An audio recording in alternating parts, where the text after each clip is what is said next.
Apple company के founder Steve jobs, जो कि एक ब्रिलियंट लीडर रह चुके हैं। तो क्या ऐसा हो सकता है कि जो बातें स्टीव जॉब्स ने अपने जीवन के 50 सालों में सीखी हो वो आप सिर्फ 15 मिनट में सीख पाओ?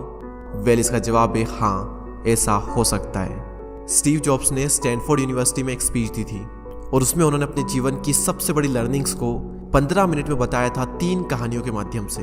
मैंने अपने एक सेमिनार में ऑडियंस से पूछा था कि आप में से कितने लोगों ने स्टीव जॉब्स की स्टैनफोर्ड कमेंसमेंट स्पीच सुनी है। तो उसमें से सिर्फ 1-2 लोगों के हाथ खड़े थे, बाकी किसी ने भी नहीं सुनी। और उसमें से कईयों ने सिर्फ इसलिए नहीं सुनी क्योंकि वो स्पीच इंग्लिश में है। और संदीप सर ने भी इस स्पीच को हाईली रिकमेंड किया है हर एक इंसान के लिए। आप में से कितने लोगों ने स्टीव जॉब्स की स्टैनफोर्ड कमेंसमेंट स्पीच देखी है? स्टीव जॉब्स जो एप्पल के फाउंडर थे, उनकी स्टैनफोर्ड वाली एक स्पीच है 20 मिनट की। अगर आप में से बाकी लोगों ने नहीं देखी है तो आई स्ट्रांगली रिकमेंड यू कि एक बार आप जा करके यूट्यूब पे वो ज़रूर देखें। तो अपनी उस स्पीच में वैसे तो उन्होंने बहुत सारी बातें कही और सारी ही कमाल की थी। तो आज शब्द सारे स्टीव जॉब्स के हैं। मैं तो बस उन्हें आवाज़ देकर हिंदी में और बहुत ही आसान भाषा का प्रयोग करके आप तक पहुंचा रहा हूं, ताकि कोई भी ऐसा ना हो जो विश्व की सबसे बेहतरीन स्पीच को सिर्फ लैंग्वेज बैरियर की वजह से ना सुन पाए। तो मन को सारी चिंताओं और बाहरी विचारों से मुक्त कर दें। आज आप वो सुनने वाले हैं जिसकी वजह से आपकी ज़िंदगी में एक विस्फोटक परिवर्तन आ सकता है। इस स्पीच को सुनने के बाद में आप आंदोलित हो उठेंगे। तो आइए बिना किसी देरी के हम शुरुआत करते हैं। धन्यवाद। आज विश्व के सबसे बेहतरीन विश्वविद्यालयों में से एक के दीक्षांत समारोह में आप सभी के साथ होना मेरे लिए सम्मान की बात है। मैं आपको सच बताना चाहता हूँ, मैं कभी किसी कॉलेज से पास नहीं हुआ और आज पहली बार मैं किसी कॉलेज ग्रेजुएशन समारोह के इतने नज़दीक तक पहुँचा हूँ। आज मैं आप सभी को अपने जीवन की 3 कहानियाँ सुनाऊंगा। ज़्यादा नहीं, बस 3 कहानियाँ।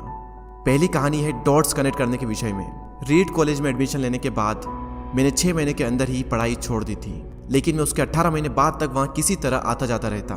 तो सवाल यहाँ पर यह आता है कि फिर मैंने कॉलेज क्यों छोड़ा? वेल, इसकी शुरुआत मेरे जन्म से पहले की है। मुझे जन्म देने वाली माता एक यंग अविवाहित ग्रेजुएट स्टूडेंट थी और वो चाहती थी कि मुझे कोई गोद ले ले, लेकिन इसी के साथ वो ये भी चाहती थी कि जो भी मुझे गोद ले वो कॉलेज ग्रेजुएट ज़रूर रहे। और इस प्रकार पहले से ही सब कुछ सेट था। मैं एक वकील और उसकी पत्नी के द्वारा एडॉप्ट किए जाने वाला था, लेकिन जैसे ही मैं इस दुनिया में आया, लास्ट मिनट पर उन्होंने अचानक अपना मन बदल लिया और उन्होंने कहा कि उन्हें तो एक लड़की चाहिए थी। इसीलिए आधी रात को मेरे माता पिता को कॉल किया गया, जो कि वेटिंग लिस्ट में थे, और उन्हें कॉल करके बताया गया कि हमारे पास में एक बेबी बॉय है, क्या आप उसे गोद लेना चाहेंगे? और उन्होंने तुरंत हाँ कर दी। लेकिन बाद में मेरी जन्म देने वाली माता को पता चला कि जिन्होंने मुझे गोद लिया है वो कॉलेज ग्रेजुएट नहीं है और पिता तो हाई स्कूल पास भी नहीं है, और इसीलिए उन्होंने अंतिम एडॉप्शन पेपर पर साइन करने से मना कर दिया। लेकिन फिर कुछ ही महीने बाद मेरे होने वाले माता पिता ने मेरी माँ को वचन दिया कि हम इसे कॉलेज ज़रूर भेजेंगे, और इस वजह से उसकी माता मान गई और फिर मुझे अडॉप्ट कर लिया गया। और कुछ इस तरह मेरी ज़िंदगी की शुरुआत हुई। और 17 वर्ष के बाद में मैं कॉलेज गया, लेकिन गलती से मैंने स्टैनफोर्ड जैसा ही एक महंगा कॉलेज चुन लिया। मेरे वर्किंग माता पिता की सारी पूंजी पढ़ाई में खर्च होने लगी और 6 महीने बाद मुझे इस पढ़ाई का कोई भी महत्व नहीं दिखाई दे रहा था। मुझे कोई आइडिया नहीं था कि मैं अपनी ज़िंदगी में क्या करना चाहता हूँ। कोई आइडिया नहीं था कि किस तरीके से कॉलेज मेरी मदद करेगा अपनी ज़िंदगी में कुछ करने के लिए। और यहाँ पर मैं अपने माता पिता की जीवन भर की पूंजी पढ़ाई में खर्च करता जा रहा हूँ। और इसीलिए मैंने कॉलेज ड्रॉप आउट करने का डिसीजन लिया और यही सोचा कि जो होगा अच्छा होगा। उस समय मुझे ये चीज़ बहुत ही डरावनी लगी, लेकिन जब बीते समय को आज मैं देखता हूँ तो मुझे लगता है कि ये मेरी ज़िंदगी का सबसे बेस्ट डिसीजन था। वो कैसे, मैं आपको अभी बताता हूँ। जैसे ही मैंने कॉलेज ड्रॉप आउट किया था तो मैंने उन क्लासेस को करना छोड़ दिया था जिसमें मेरा इंटरेस्ट नहीं था, और मैं केवल उन्हीं क्लासेस को करता था जिसमें मेरा इंटरेस्ट था। और ये सब कुछ करना कोई इतना आसान भी नहीं था, क्योंकि मेरे पास रहने के लिए कोई कमरा नहीं था। इसलिए दोस्तों के कमरों में मैं ज़मीन पर सोता था। मैं कोक की बोतलों को लौटा कर मिलने वाले पैसों से खाना खाता था। मैं हर संडे 7 मील पैदल चलकर हरे कृष्णा मंदिर जाता था, जिससे कि हफ्ते में कम से कम एक बार मैं पेट भरकर खाना खा सकूं, और ये मुझे बहुत ही अच्छा लगता था। अब मैं आपको बताता हूँ कि क्यों कॉलेज ड्रॉप आउट करना मेरी ज़िंदगी का सबसे बेस्ट डिसीजन था। उस समय रीड कॉलेज देश की सबसे अच्छी जगह थी जहाँ कैलीग्राफी सिखाई जाती थी। पूरे कॉलेज परिसर में हर एक पोस्टर, हर एक लेवल पर बहुत ही खूबसूरती से हाथों से कैलीग्राफ किया जाता था। और क्योंकि मैं कॉलेज छोड़ चुका था, इसलिए मुझे सामान्य क्लासेस करने की कोई आवश्यकता नहीं थी। तो मैंने निर्णय लिया कि मैं कैलीग्राफी की क्लासेस करूंगा और इसे अच्छी तरीके से सीखूंगा। तो मैंने सेरिफ और सैन सेरिफ टाइप फेसेस के बारे में सीखा, अलग अलग अक्षरों के बीच में स्पेस वेरी करना सीखा और किसी अच्छी टाइपोग्राफी को क्या अच्छा बनाती है यह भी मैंने सीखा। यह सब कुछ बहुत खूबसूरत था, ऐतिहासिक था और इतना आर्टिस्टिक था कि इसे साइंस के द्वारा कैप्चर नहीं किया जा सकता था और ये सभी मुझे बहुत ही आकर्षक लगता था। उस समय मेरा ऐसा कोई भी विचार नहीं था कि मैं इन चीज़ों का प्रयोग कभी अपने जीवन में करूंगा, लेकिन जब 10 साल बाद हम अपना पहला मैकिंटोश कंप्यूटर बना रहे थे तब मैंने इसे मैक में डिज़ाइन कर दिया और यह बहुत ही खूबसूरत टाइपोग्राफी वाला विश्व का पहला कंप्यूटर बन गया। अगर मैंने कॉलेज में केवल कैलीग्राफी में प्रवेश नहीं लिया होता तो मैक में कभी भी मल्टीपल टाइप फेसेस या प्रोपोर्शनली स्पेस्ड फॉन्ट्स नहीं होते, और क्योंकि विंडो ने मैक की कॉपी की है तो दुनिया के किसी भी पर्सनल कंप्यूटर में ये सब नहीं होता। अवश्य ही जब मैं कॉलेज में था तो भविष्य को देखकर इन डॉट्स को कनेक्ट करना असंभव था, लेकिन जब 10 साल बाद में बीते समय को देखता हूँ तो मुझे सब कुछ क्लियर नजर आता है। आप केवल पीछे देखकर ही डॉट्स को कनेक्ट कर सकते हो, इसीलिए आपको विश्वास करना होगा कि अभी जो भी हो रहा है वो आगे चलकर किसी न किसी तरह से आपके फ्यूचर से कनेक्ट हो जाएगा। आपको किसी न किसी में तो विश्वास करना ही होगा, अपने गट्स में, अपने भाग्य पर, अपने जीवन पर या फिर अपने कर्मों पर। किसी न किसी चीज़ पर तो विश्वास करना ही होगा, क्योंकि इस बात में विश्वास रखना कि आगे चलकर डॉट्स कनेक्ट होंगे ये आपको अपने दिल की आवाज़ सुनने की हिम्मत देगा, और उस समय भी जब आप बिल्कुल अलग रास्ते पर चल रहे होंगे, और यही बात आपको बाकी लोगों से अलग बनाएगी। तो मेरी पहली कहानी से सबसे बड़ी सीख यही है कि जो हो रहा है वो अच्छे के लिए हो रहा है, और अभी आप जो भी कर रहे हैं वो आगे चलकर आपके किसी न किसी काम ज़रूर आएगा। आप बस अपने आप में विश्वास रखकर करते जाइए जो कर रहे हैं। मेरी दूसरी कहानी लव और लॉस के विषय में है। मैं बहुत ही सौभाग्यशाली था कि जिससे मैं प्यार करता था वह मुझे जल्द ही मिल गई। वॉज और मैंने अपने पिता के गैराज से एप्पल की शुरुआत की थी जब मैं 20 साल का था, और हमने बहुत मेहनत की और 10 साल में एप्पल कंपनी 2 लोगों से बढ़कर $2 बिलियन और 4000 लोगों की कंपनी हो गई। हमने अभी 1 साल पहले ही मैकिंटोश रिलीज़ किया और मैं 30 साल का हो गया था और कंपनी ने मुझे निकाल दिया।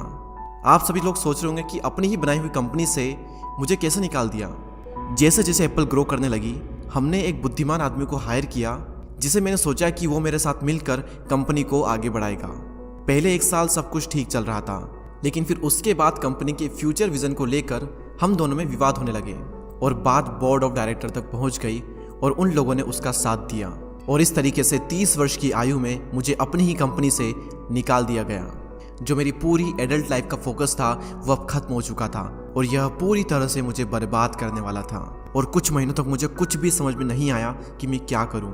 मैं एक बहुत बड़ा पब्लिक फेलियर था और एक बार तो मैंने वैली छोड़कर जाने का भी सोचा, लेकिन धीरे धीरे मुझे एहसास हुआ कि मैं जो काम करता हूँ मैं उसके लिए अभी भी पैशनेट हूँ। एप्पल में जो कुछ भी हुआ उसकी वजह से मेरे पैशन में थोड़ी भी कमी नहीं आई।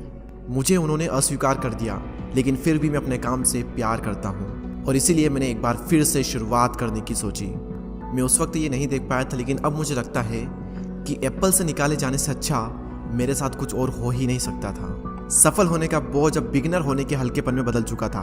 मैं एक बार फिर से स्वयं को बहुत ही हल्का महसूस कर रहा था और इसी आज़ादी की वजह से मैं अपने जीवन के सबसे क्रिएटिव पीरियड में चला गया। अगले 5 सालों में मैंने एक कंपनी नेक्स्ट और दूसरी कंपनी पिक्सर शुरू कर दी, और इसी दौरान मैं एक बहुत ही अद्भुत महिला से मिला जो कि आगे चलकर मेरी पत्नी बनी। पिक्सर ने विश्व की पहली computer animated movie toy story बनाई और आज के समय यह दुनिया का सबसे सफल एनिमेशन स्टूडियो है। और एप्पल ने एक अप्रत्याशित कदम उठाते हुए नेक्स्ट को खरीद लिया और मैं फिर से एप्पल में चला गया। आज एप्पल नेक्स्ट द्वारा विकसित की गई टेक्नोलॉजी का उपयोग करती है। तो यहाँ पर मैं पूरे विश्वास के साथ में कह सकता हूँ कि अगर मुझे एप्पल से नहीं निकाला गया होता तो ये सब कुछ मेरे साथ नहीं होता। यह एक कड़वी दवा थी, लेकिन मेरे विचार में एक मरीज को इसकी ज़रूरत थी। कभी कभी ज़िंदगी आपको इस तरह की ठोकर मारती है, लेकिन आप विश्वास मत खोइए। मैं विश्वास के साथ में कह सकता हूँ कि मैं सिर्फ इसलिए आगे बढ़ता गया क्योंकि मैं अपने काम से प्यार करता था। जितना अपने प्यार को जानना ज़रूरी है उतना ही ज़रूरी है अपने काम को खोजना जिसे आप सच में एंजॉय करते हो, क्योंकि आपका काम आपकी ज़िंदगी का एक बहुत ही बड़ा हिस्सा होता है। और वास्तविक रूप से संतुष्ट होने का सिर्फ यही एक तरीका है कि आप वो करें जिसे आप एक बड़ा काम समझते हैं, और बड़ा काम करने का सिर्फ एक ही तरीका है कि आप वो करें जो आप करना पसंद करते हैं। और अगर अभी तक आपको वो काम नहीं मिला है तो आप रुकिए मत, उसे खोजते रहिए। जैसा कि दिल से जुड़ी हर एक चीज़ में होता है, वो जब आपको मिलेगी तब आपको पता चल जाएगा। और जैसा कि किसी अच्छे रिलेशनशिप में होता है, वो समय के साथ साथ और भी अच्छी होती जाएगी। इसलिए इसे खोजते रहिए, रुकिए मत। मेरी तीसरी कहानी मृत्यु के बारे में। जब मैं 17 साल का था तो मैंने कोट पढ़ा था, यदि आप हर दिन ऐसे जिएंगे जैसे आपकी ज़िंदगी का आखिरी दिन है तो आप किसी न किसी दिन सही साबित हो जाएंगे। और इसने मेरे दिमाग पर एक बहुत ही बड़ी छाप छोड़ दी।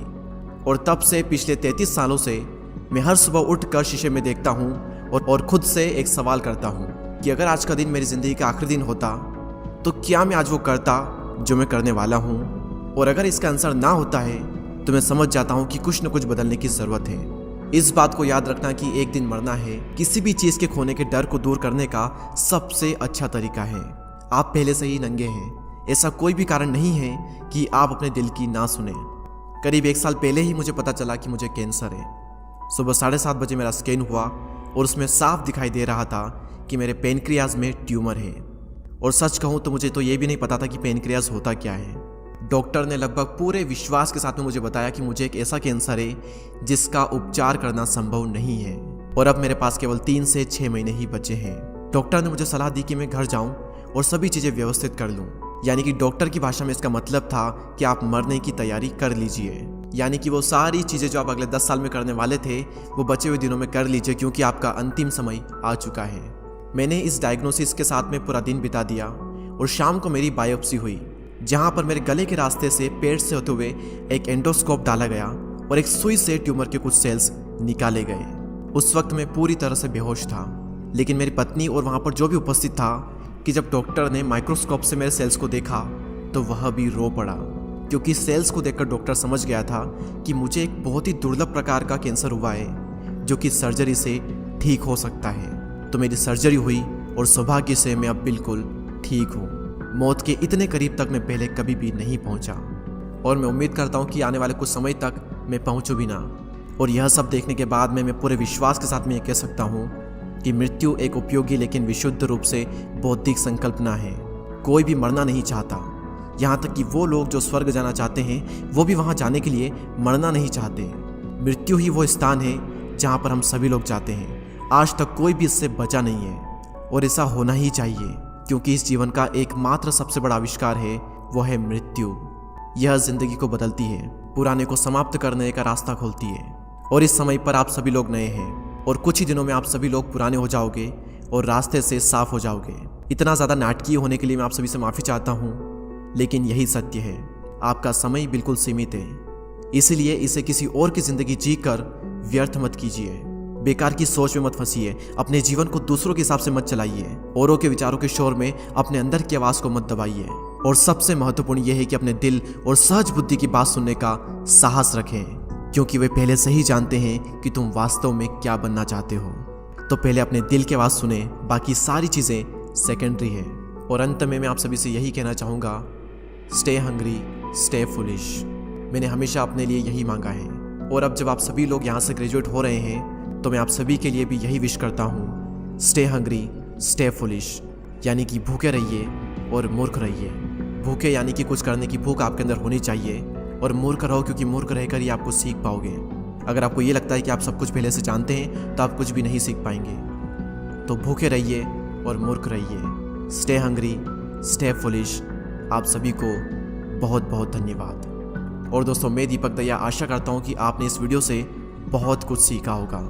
इस स्पीच को कन्वर्ट करने में या फिर मुझसे कुछ भूल हुई हो तो उसके लिए मुझे माफ़ कर दें। ऐसे ही और inspiring, motivational, life changing videos को देखने के लिए हमारे चैनल को सब्सक्राइब करके बेल आइकन को प्रेस करें। मैं आपसे मिलूंगा अगले वीडियो में, तब तक के लिए जय हिंद, जय भारत।